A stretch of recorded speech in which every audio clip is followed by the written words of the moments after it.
particular judgment. 9. Why judgment, as the sentence is eternal?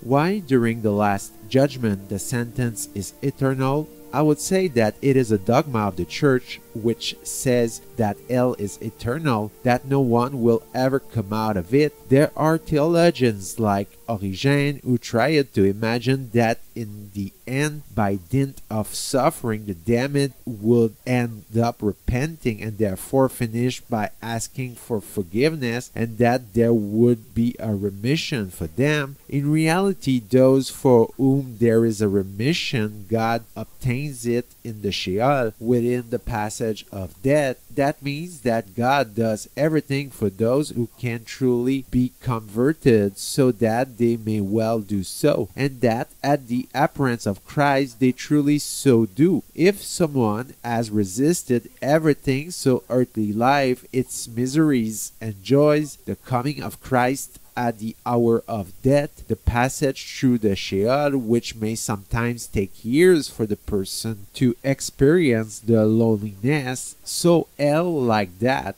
If a person resists everything and even facing Christ, who has nothing to do, consequently he chooses the solitary freedom of Lucifer, then no one will make him or her change their choice again. His sin, blasphemy against the Holy Spirit, is totally lucid and is totally controlled, so that in hell we would even come 100,000 years later, after like a spider in rage, in hatred this person suffered, he would not change. He would say, but I know all that, I knew it from the start, I will never accept this humility, this love, I am happy. She proclaims it in the form of a lie, obviously. It is a false happiness, but it is so. Blasphemy against the Holy Spirit, they are demons, and therefore the sentence of Christ, which is ready to change on the side of Christ without ceasing. All sin is forgivable when one repents of it.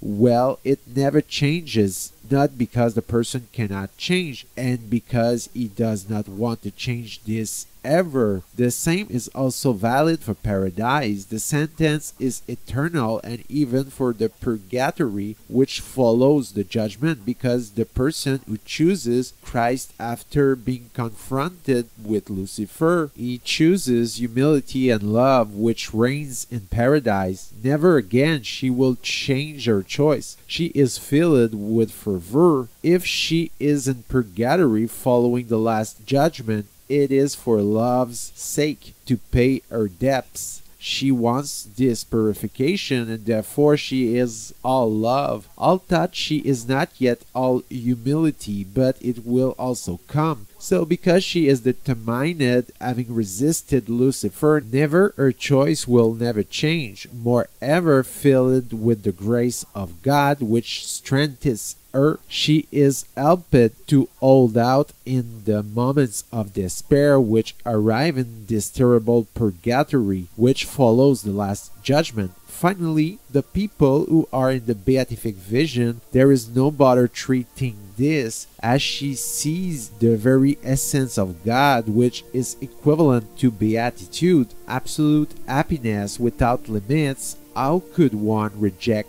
bliss?